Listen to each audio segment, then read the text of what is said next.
Now on the line we are joined by Mnumzane David van Wyk. David van Wyk is a lead researcher, at Benchmark Foundation, which they have been working on this issue for quite some time now. A very good morning, Mr. van Wyk, and a warm welcome to Galaxy Universal Network. Good morning, SISANDA, and your listeners as well. Thank you so much, Mr. van Wyk. Yes, for joining us this early morning. We want to find out more on this issue of lily mine workers. We understand that the 3 mine workers are still trapped inside, the mine. And of course, the mine owners have been saying for quite some time that it's still dangerous to try and dig those bodies out. Of course, hence they are presumed dead since they've been underground for the past 4 years. Now, what is your foundation? What research have you found from your foundation? Is it maybe possible to retrieve those bodies, or maybe the government is just, or rather the mine owners are just running away from, giving dignity to the families? Well, I think that the families need closure and they need prosecution, because the DMRE report that came out in 2018 in August suggested that the mine owners be prosecuted for negligence in terms of the Mine Health and Safety Act, but those prosecutions actually never took place. Yes. And apart from the prosecutions, the families need closure in terms of the recovery of the bodies. And I'm almost certain if those workers were members of senior management, or if they were of a different skin color, they would have taken them out a long time ago. I think that the mine owners are looking at the costs of the recovery, and they're thinking it's not worth for them to spend that much money just recovering 3 bodies, when in actual fact they made quite a lot of profit from that mine prior to the accident. The accident happened due to gross negligence, both on the part of the Department of Mineral Resources, yes, and of course on the part of the mining company, because they did pillar stripping, and they stripped the pillars that held up the roof, which caused the collapse. And pillar stripping should not be allowed in mining. It should be made illegal. That's an old mine. Most of the gold had been mined out, but the department keeps on giving licenses to mining companies to strip the pillars that hold up the roofs. And that is a recipe for disaster. Yes, you touched on 2 very key things. One of them being the fact that you are saying that should have the people that were underground were of different skin color, probably action should have been taken. And this is not actually, I'm not hearing this for the first time. Some political leaders have also mentioned this, the likes of your EFF. They said that they believe that this issue is not being given much attention that it needs, simply because the people that are underground are black. How do we now, connect this? Does it mean that maybe also the government is not pushing much pressure into, the mining company, as you have mentioned earlier, that first and foremost, mining on top of that surface was obviously, it's something that is illegal on an old mine like that, which was a recipe for disaster to start with. Do you really think that this also, racial issues are being part of this, to say that there is no much, attention that is being put in because the people, of course, are of African descent? Well, I think that first and foremost, we note that historically the DMRE quickly prosecutes mine employees who are negligent underground and cause accidents and injuries to other workers and so on. In the same year at Korea Mine at Lonmin near Marikana, a mine employee was prosecuted for being negligent underground and causing the death of another employee.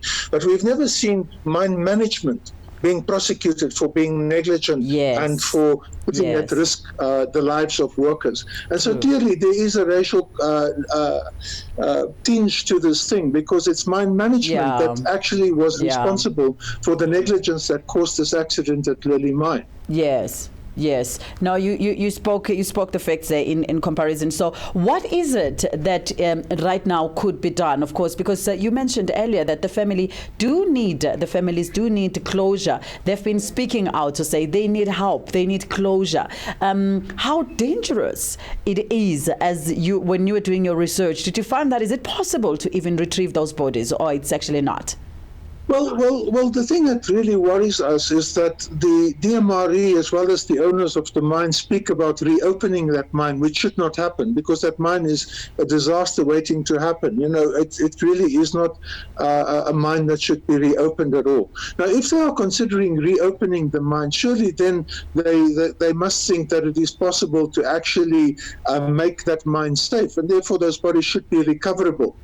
Like I say, that they would have made greater effort if those were managers underground there stuck in those containers. Yes. If they were, of course, foreigners from Australia who owned the people who owned the mine, the Vantage mine,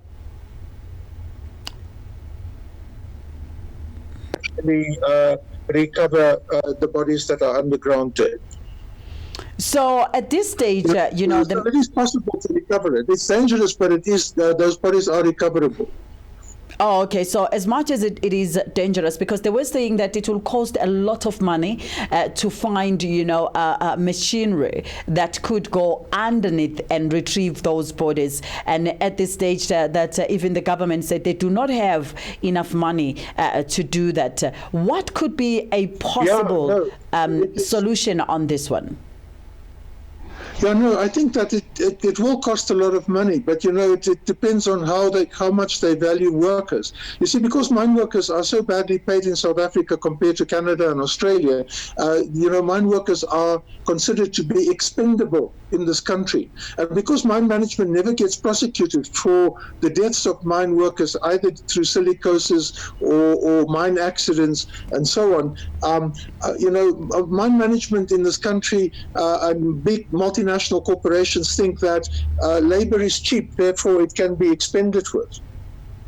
Yes. So the talks for them to try and reopen the mine, are they looking to opening the mine in the wake of the dirt people underneath and just continue working on the other side? Or they are saying we want to open the mine and maybe retrieve the people first and then continue with the mining? Well, the mine rescue program seems to be going nowhere. And what Vantage has done is it has sold the mine now to a black economic empowerment group, which for me is also very problematic. You can't sell a mine that is really redundant. There is really no gold left in that mine except in the pillars. And if you strip the pillars, you're going to have more collapses. Before the accident in February 2016, they had 10 such pillar collapses, and the DMRE didn't stop the operation and they didn't report the pillar collapses at the time. So this was a disaster that was slowly building up, and it could have been predicted and it could have been prevented. Yes. The tragedy is that these people were sitting in a container on the surface when the ground underneath them collapsed and the container went down a huge big sinkhole that was created by the pillar collapse below these workers.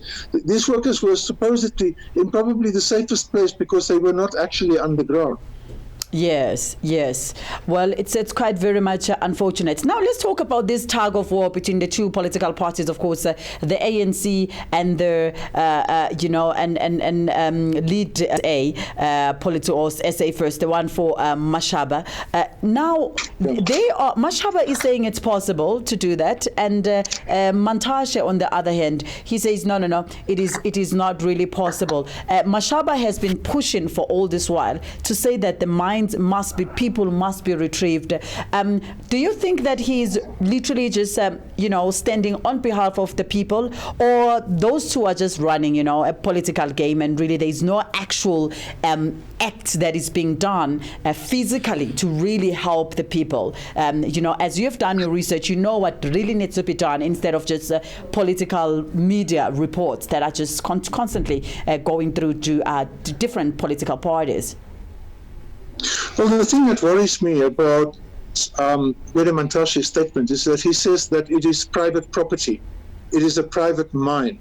basically saying that it's not the responsibility of the DMRE to retrieve those bodies. Yes. But if the DMRE had in fact done their work prior to the accident could have been prevented. It was negligence on the part of the mining inspectorate as well as the DMRE that accident happened at all. Yes. The second thing that is important for me is that if I look at Mashaba's character, he was quite effective as a mayor of Johannesburg in cleaning up the city to a degree and getting things operational and working. Yes. He's the kind of individual, I think, that should he come anywhere near political office, would possibly go all out to carry out this retrieval. You see, it's a matter of money. Yes. It's a matter of money for the mining companies involved and the DMRE and so on. And it's also, as I said earlier, a matter of who the people are who are underground. If they were higher ranking people, more effort would have been made to take them out. But because they were just basically mining clerks handing out safety equipment to workers going underground, their lives are not considered to be all that valuable. And I think that is where the problem lies. We need to put human lives before profit. We need to put the value of the people of South Africa, our workers, before profit. They should, everything should be done in order to make sure that the working place of South African workers is safe and that people are not put at risk like this. Yes. Mr. Feinweg, thank you so much for joining us this morning, and thank you for your input on this program, and we appreciate it. And we really hope that, you could continue doing your work, and hopefully pressure might mind out for those that are responsible in retrieving the bodies of those 3 mine workers. Thank you so much. Thank you. That was David Van Wyk speaking to us, a representative. He's a lead researcher at Benchmark Foundation, where they have been doing a research with regards to these Lily mine workers that have been stuck underground for years.